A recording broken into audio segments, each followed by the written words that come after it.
한 주간도 그리스도의 평안이, 그리스도의 평화가, 하나님의 거룩한 축복이 저와 여러분에게 함께하는 한 주간의 삶이 되기를 주의 이름으로 축원합니다. 나 자신에게 선포합니다. 나는 사역자입니다. 역사를 바라보시면서요. 사도행전교회는 나에게 주신 성전입니다. 사도행전교회는 나에게 주신 성전입니다. 이집트에서 나온 이스라엘 백성이 광야에서 성막을 만드는 일을 출애굽기에서 보입니다. 이 출애굽기에서 성막을 짓는 이스라엘 모습을 보면요, 어떻게 이렇게 할 수 있지? 어떻게 이런 일이 가능할까? 라는 생각을 하게 됩니다. 이것에 대해서 성경은 우리에게 답을 줍니다. 출애굽기 35장 31절로 33절까지 말씀입니다. 같이요. 하나님의 영을 그에게 충만하게 하여 지혜와 총명과 지식으로 여러 가지 일을 하게 하시되 금과 은과 놋으로 제작하는 기술을 보완하게 하시며 보석을 깎아 물리며 나무를 새기는 여러 가지 정교한 일을 하게 하셨고, 부살렐을 하나님이 지명하셨습니다. 부살렐이 능력이 많아서 재주가 뛰어나기 때문이 아니라 하나님께서 모세를 통하여서 훌의 손자 부살렐을 지명하여 부르셨습니다. 부살렐, 너 이리 나와봐 하면서 하나님이 그를 부르신 겁니다. 그리고 이 부살렐에게 이 막중한 일을 맡깁니다. 성막을 만드는 최고 책임자로 임명해 주었습니다. 그런데 이 부살렐이 어떻게 성막을 짓는 모든 책임자로서 모든 일을 감당해 내었느냐? 그에게 능력과 권세가 많았기 때문이 아니라 재주가 뛰어났기 때문에 성경은 우리에게 말합니다. 같이 합니다. 하나님의 영을 그에게 충만하게 하여, 하나님의 영을 그에게 충만하게 했다는 거예요. 부살렐에게 하나님의 영이 충만하게 임하는 순간 자신의 힘이 아닌 성령의 지혜와 총명과 지식으로 성막 공사를 이루어냈습니다. 할렐루야. 또한 예루살렘 성전도 마찬가지입니다. 다윗에게 설계도를 주시고 솔로몬을 통하여 성전 공사를 완고하게 하십니다. 이 모든 일이 자신의 능력과 권능이 아니었다는 사실입니다. 하나님께서 함께 하시고 성령의 능력을 주시는 순간 그들이 이 모든 일을 감당하는 은혜를 주었습니다. 우리는 사도행전교회를 새롭게 세우기 위해서 믿음으로 나가려 합니다. 우리의 힘과 능력이 아닙니다. 우리의 재능과 재물이 아닙니다. 하나님의 영이 우리와 함께한다면 반드시 이루어낼 줄로 믿습니다. 여러분의 교회가, 여러분의 가정이, 여러분의 삶이, 여러분의 직장과 사업장이 새로워지기를 주의 이름으로 축원합니다. 내 지혜와 내 능력과 내 힘으로가 아니라 하나님의 영이 여러분 가운데 충만히 임함을 통해서 여러분의 가정이 일어나기를 주의 이름으로 축원합니다. 여러분의 가정이 회복되기를 주의 이름으로 축원합니다. 여러분의 가정이 복된 가정이 되기를 주의 이름으로 축원합니다. 어떻게 해요? 하나님의 영이 우리 가운데 충만히 임하면 됩니다. 여러분의 직장과 사업장도 일어나기를 주의 이름으로 축원합니다. 하나님께 충성하고 하나님께 헌신하고 하나님께 믿음을 고백하는 저와 여러분에게, 여러분의 가정 속에, 여러분의 직장과 사업장 속에 하나님이 반드시 은혜와 능력을 줄 줄로 믿습니다. 다른 게 아니라는 거예요. 하나님의 영이 그에게 충만하게 하니까 지혜와 총명과 지식으로 하나님이 채워주시는 은혜가 있다 보니까 세상 가운데서 승승장구 역사가 일어날 줄로 믿습니다. 첫째입니다. 첫째, 같이 합니다. 하나님의 일은 하나님의 영에 감동된 사람들을 통하여 이루십니다. 하나님께서 예레미야에게 통하여 예루살렘의 성전 파괴와 이스라엘 멸망을 말씀하셨습니다. 예레미야는 눈물로써 이스라엘 백성을 호소했습니다. 여러분, 우리가 깨어나야 합니다. 우리가 돌이켜야 합니다. 죄에서 우리가 벗어나야 합니다. 그렇지 않으면 이 땅은 멸망합니다. 예루살렘 성은, 이 성전은 무너집니다. 외쳤음에도 불구하고 그들은 물질적인 풍요와 외적인 안전함 때문에 괜찮아요 하면서 영적인 타락과 도덕적 타락과 그들의 삶에 죄악이 팽배했다는 사실입니다. 그럴 때 예레미야는 눈물로써 이스라엘 백성에 호소하면서 예루살렘의 멸망을 선포했다는 사실이에요. 그러면 멸망으로 끝나느냐? 아닙니다. 예레미야 입을 통하여서 다시 회복될 하나님의 나라, 그들의 심판 후 회개한다면 하나님은 반드시 이스라엘을, 예루살렘 성전을 회복하여 주시라. 할렐루야. 예루살렘을 축복합니다. 회개밖에 없습니다. 온전한 회복은 회개밖에 없다는 거예요. 내가 뭘 해서가 아니라 진정 하나님 앞에 자복하고 회개하며 주님 앞에 나아간다면 하나님은 우리의 삶을 회복하여 주십니다. 가정에 문제가 있습니까? 회개해야 합니다. 어떠한 거요? 우리가 하나님을 진정 어떻게 바라봤는가? 하나님과 나와의 관계는 어떠한 관계 속에 있는가? 우리의 가정 속에서 문제가 있다면 우리는 하나님 앞에 우리의 가정을 놓고 기도하는 겁니다. 하나님 보여주옵소서. 하나님 나타나게 하여 주옵소서. 하나님 깨닫게 하여 주옵소서. 하나님 여호와의 말씀으로 듣게 하여 주옵소서. 그래서 나의 가정에 무엇이 문제였던가?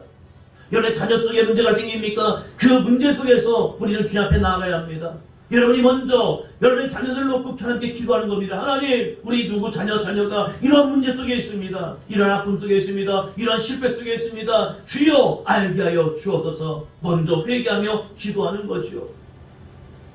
여러분의 직장과 사업장에 문제가 있습니까? 똑같아요. 하나님 앞에 직장의 문제를 가지고 사업장의 문제를 가지고 간구하는 겁니다. 하나님, 나에게 깨닫는 마음과 볼 수 있는 눈과 들을 수 있는 귀를 허락하여 주옵소서. 할렐루야. 하나님께 묻고 기도하는 거예요. 그럴 때 하나님이 알게 하신다는 거예요.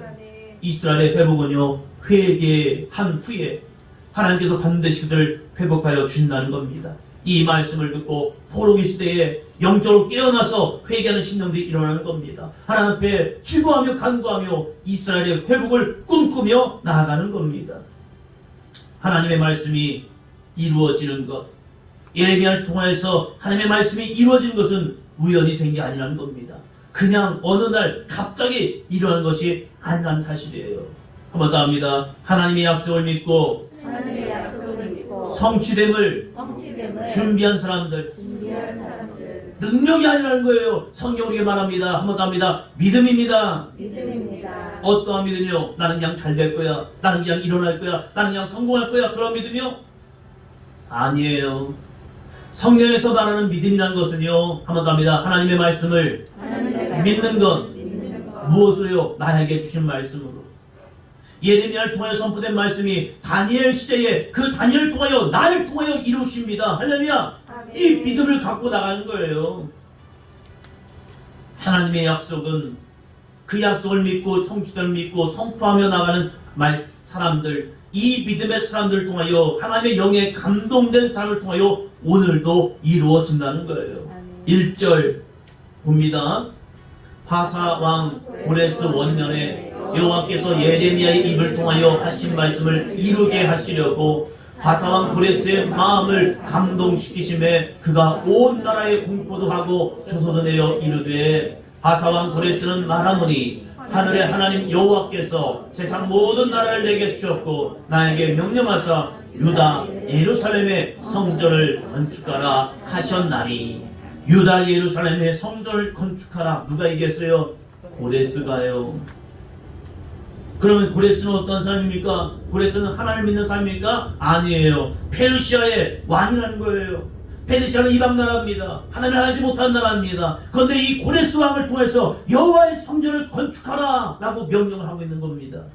어떻게 이런 일이 가능합니까? 고레스 왕이 이스라엘 백성을 포로에서 귀환해 시켜줍니다. 이것도 대단한 일이었습니다. 또한 예루살렘 성전을 건축하라. 어떻게 이런 일이 가능할까? 이 모든 일을 이루기 위해서 하나님이 준비시킨 사람이 있다는 사실이에요. 단순히 고레스가 하나님의 영에 감동을 받아서 선포한 것이 아니라 그 영에 감동받기 위해서 준비된 사람, 바로 그 사람이 다니엘이라는 거예요. 다니엘 9장 한번 봅니다. 다니엘 9장 1절부터 3절까지입니다. 메대 족속 아하스웨르의 아들 다리오가 갈대아 나라 왕으로 세움을 받던 첫 해, 메대 바사가 있습니다. 메대는 메대 족속이었고 페르시아는 페르시아 족속이었습니다. 그런데 이 메대와 페르시아가 함께 연합을 했습니다. 어떻게 해요? 혈연관계를 맺습니다.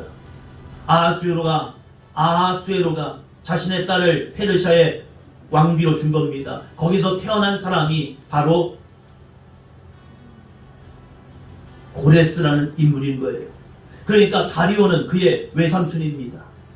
그런데 이 외삼촌과의 관계에서 이 나라를 연합시켰고, 연합해서 이 메대 바사가 페르시아라는 제국으로 만들어버립니다. 그 가운데 이 다리오가 자신의 딸을 고레스에게 줌을 통해서 조카인 사람을 사위로 맞이해서 이제는 완전한 혈연 관계로 맺게 됩니다.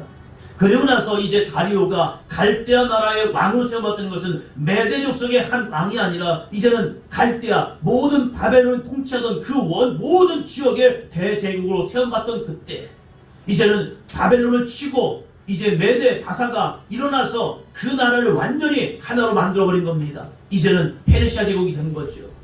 자, 앞을 보시고요. 그 통치 원년이래요. 그 원년에 2절 보니까 이러한 일이 벌어집니다. 같이요. 곧 그 통치 원년에 나 다니엘이 책을 통해 여호와께서 말씀으로 선지자 예레미야에게 알려주신 그 연수를 깨달았나니 곧 예루살렘의 황폐함이 70년 만에 그치라 하신 것이니라. 다니엘이 하나님의 거룩한 회복을 꿈꾸며 믿음으로 나가던 그때에 갑자기 책이 생각난 겁니다. 그 책이 뭐냐? 예레미야가 선포했던 하나님의 말씀이요. 예레미야 말씀을 보니까 그에게 연수를 깨닫게 된 겁니다. 무엇이요? 70년 만에 이 땅을 회복하여 주리라, 이 말씀이요. 그 말씀이 생각났고 그 말씀을 깨달았고 이제는 70년이 가까운데 나는 어떻게 할까? 3절입니다. 내가 금식하며 베옷을 입고 죄를 덮어 쓰고 주 여호와 하나님께 기도하며 간구하기를 결심하고, 이제 드디어 이 가까운 때를 준비하기 위해서, 이제 하나님의 때를 준비하기 위해서, 이스라엘의 회복을 준비하기 위해서 금식하고 베옷을 입고 죄를 뒤집어 쓰고 주 하나님께 기도하며 간구하기를 결심한 겁니다. 다니엘은 바벨론의 포로로 끌려와서 바벨론의 총리가 된 이후에 페르시아의 고레스 왕까지 원년까지 그가 쓰임받습니다. 그리고 이스라엘 회복을 다니엘은 기도하며 준비한 것입니다. 어떻게 기도했습니까? 19절입니다. 다니엘 9장 19절 같이요. 주여 들으소서, 주여 용서하소서, 주여 귀를 기울이시고 행하소서, 지체하지 마옵소서. 나의 하나님이여 주 자신을 위하여 하시옵소서. 이는 주의 성과 주의 백성이 주의 이름으로 일컫는 바 됨이니이다. 할렐루야. 여기서 유명한 주여 주여 주여가 나오는 거죠. 다니엘도 주여 삼창한 겁니다. 주여! 그러면 여러분 뒤에 하시면 됩니다. 주여! 주여! 용서하소서. 주여! 귀를 기울이시고 행하소서. 지체하지 마옵소서. 언제요? 다리오 왕 원년에요.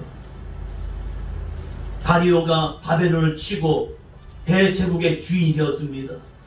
그때 이 다니엘은 깨달은 겁니다. 하나님의 시간이 가까우는데 나는 어떻게 준비할까? 이 하나님의 시간을 내가 어떻게 준비하여 그 시간을 하나님의 역사하신 시간으로 만들 수 있을까? 그래서 그가 이제 기도를 시작하면서 금식하고 베옷을 입고 죄를 뒤집어 쓰고 주 하나님께 기도하며 간구하기 시작하면서 주여 주여 주여 한 거예요. 이것이 무엇이냐? 다니엘 6장. 다니엘 6장에 하루에 3번씩 기도했던 사건. 그 기도함을 통하여서 예루살렘을 향한 창문을 열고 기도할 때에 사자굴에 들어가는 그러한 일이 발생하게 되죠. 그때가 언제냐? 메데 바사의 다리오 왕 원년이라는 거예요.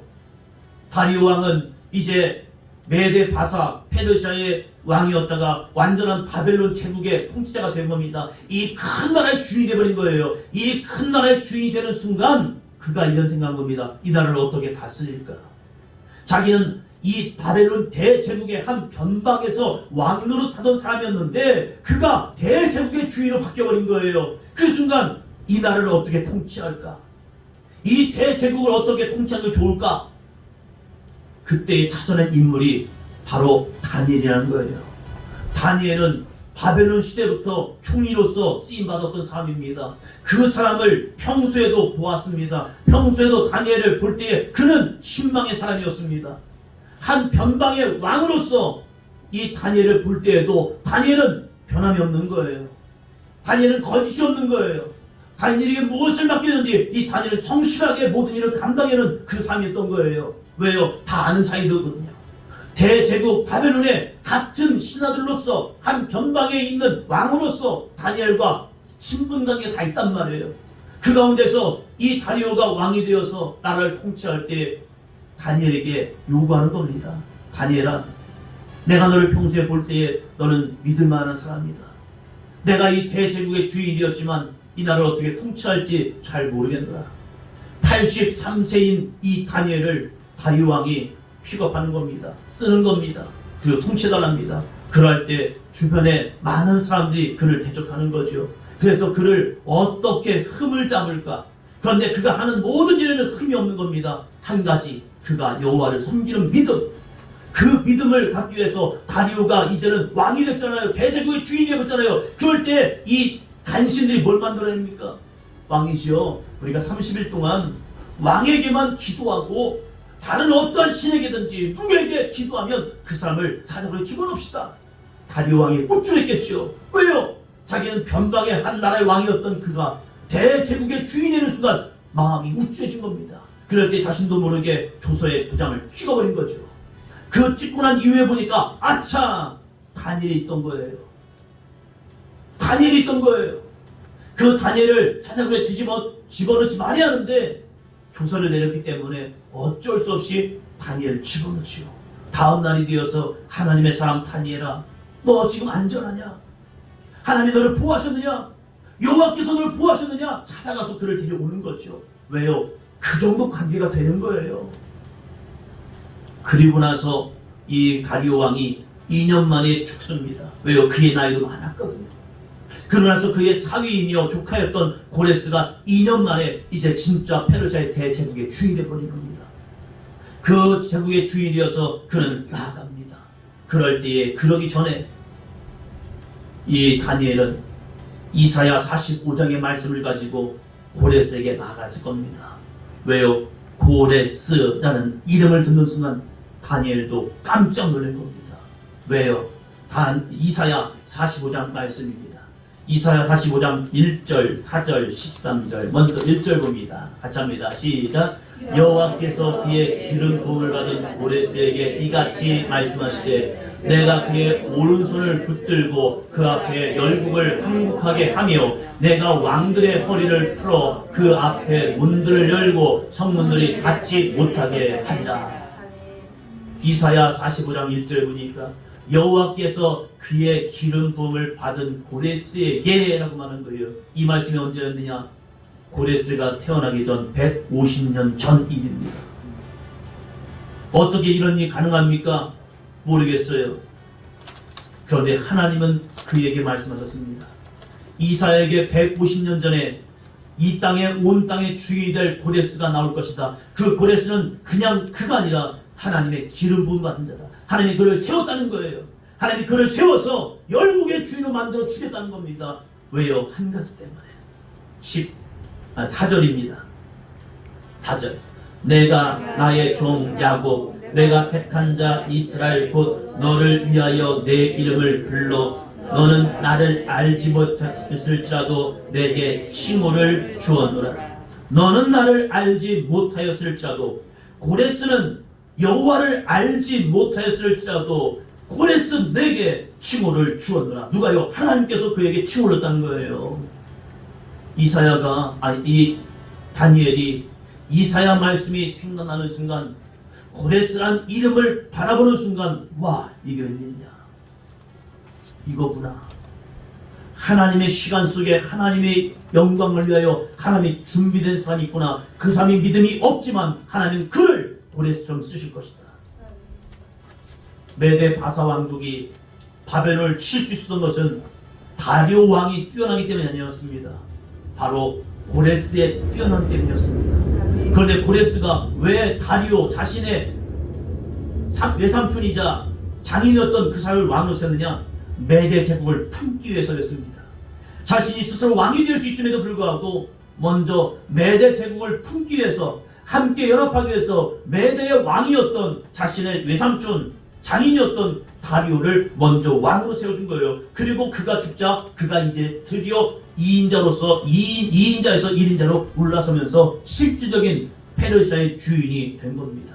그런데 이 모든 일이 이 고레스의 능력이 아니라 하나님께서 그에게 기름을 부으셨고 하나님이 그가 알지 못할지라도 하나님에게 칭호를 주었다는 거예요. 그 이유를 13절에서 이렇게 말합니다.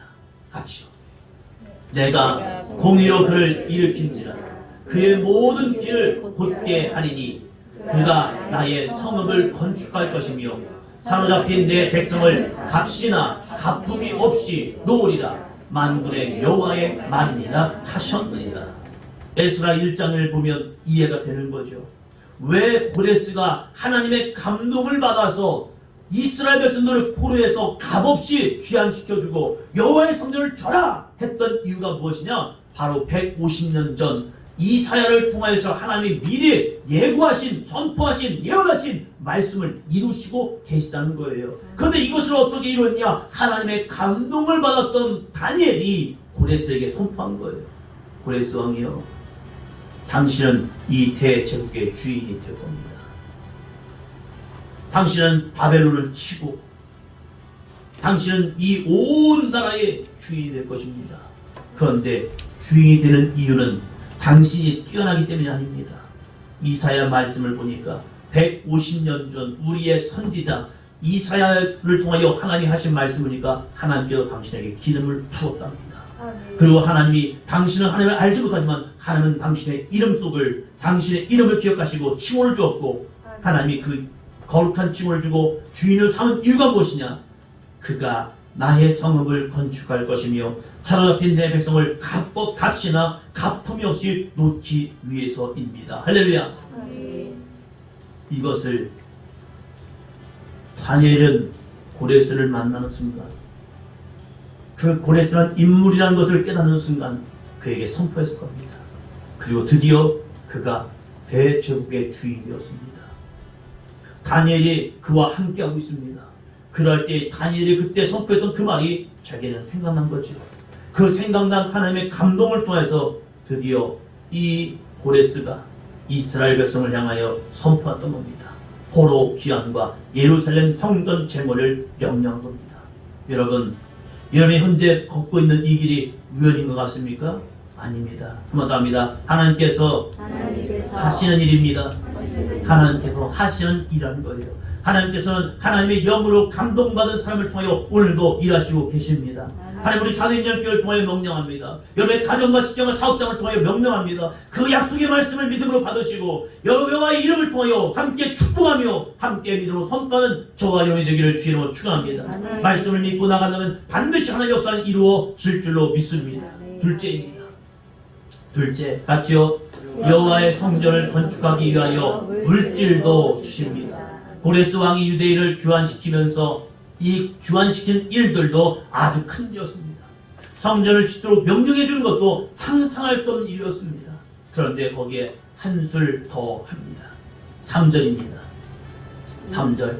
이스라엘의 하나님은 참 신이시라. 너희 중에 그의 백성 된 자는 다 유다 예루살렘으로 올라가서 이스라엘의 하나님 여호와의 성전을 건축하라. 그는 예루살렘에 계신 하나님이시라. 3절에 보니까 말씀합니다. 너희 중에 그의 백성 된 자는 다 유다 예루살렘으로 올라가서. 할렐루야. 우리 사도행전교회 성도들이 함께 삼천동 2절을 생각하면서 함께 기도하면서 함께 꿈꾸면서 함께 믿음을 도전하면서 다 같이 하나님의 거룩한 우리가 허락하신 삼천동 성전을 향해 나아갈 수 있는 믿음이 되기를 주님으로 축원합니다. 함께 합시다. 함께 합시다. 뭐 이런저런 사단은 우리에게 핑계거리를 줄 겁니다. 우리에게 유혹을 줄 겁니다. 그 유혹 속에서 이기시고 다 유다 예루살렘으로 올라갈 수 있는 믿음이 되기를 주의 이름으로 축원합니다. 이스라엘 백성들이 1차, 2차, 3차 포로 귀환이 이루어집니다. 먼저 간 사람도 있지요. 나중된 사람도 있지요. 맨 밑에 간 사람도 있습니다. 그러나 이들이 연합하여 예루살렘 성전을 짓고 있다는 사실이에요. 우리의 마음이 누군가는 처음 감동이 되고 누군가는 중간에 감동이 되고 누군가는 마지막에 감동될 수 있습니다. 그게 잘못은 아니에요. 그 감동을 통해서 하나님은 적절한 시기 속에서 함께 일하시고 계시다는 사실입니다. 그러나 중요한 게 있습니다. 한번 더 합니다. 다 유다 예루살렘으로. 다시 한번 선포합니다. 다 삼천동으로. 옆 사람을 보시면서요. 우리 함께 삼천동으로요. 삼천. 굉장히 기분이 좋더라고요. 삼천. 완전 시골 동네인데 삼천. 원주에는 삼천교회가 있습니다. 그래서 물어봤습니다. 누군가. 목사님, 왜 이 교회가 삼천교회입니까? 했더니 3,000명의 영혼을 구원하자고 3,000교회가 돼요. 그래서 그냥 그 교회가 3,000명쯤 넘었습니다. 이름을 바꿔야 할 것 같아요. 7,000교회. 하나님께서 고레스를 통하여 다 올라가라. 그러면 그들은 어떻게 이 성전을 지을 수 있습니까? 4절입니다. 그 남아있는 백성이 어느 곳에 머물러 살든지 그곳 사람들이 마땅히 은과 금과 그 밖의 물건과 짐승으로 도와주고 그 외에도 예루살렘을 세울 하나님의 성전을 위하여 예물을 기쁘게 드릴지니라 하였더라. 하나님은 이스라엘 백성들에게 해방의 기쁨을 주고 기쁨으로 성전을 건축하게 하십니다.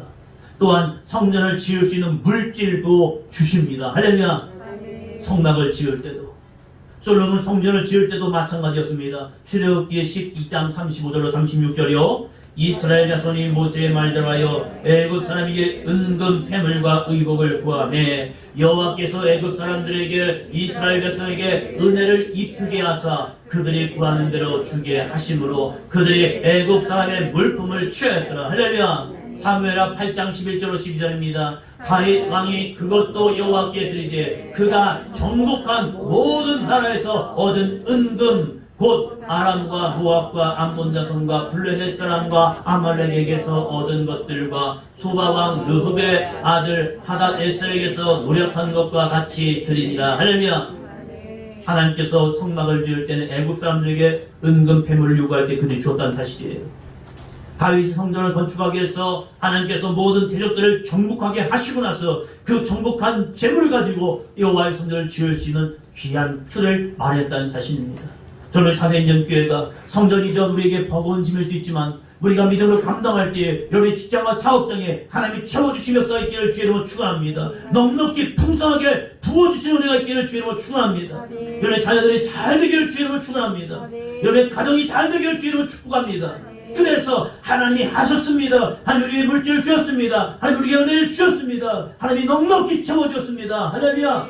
그럼을 통해 우리 기쁨 가운데 드릴 수 있는 거룩한 삶이 되기를 주의 이름으로 축원합니다. 신의 광야의 백성이 다윗이 하나님께 드릴 수 있었던 것은 하나님께서 주셨기 때문입니다.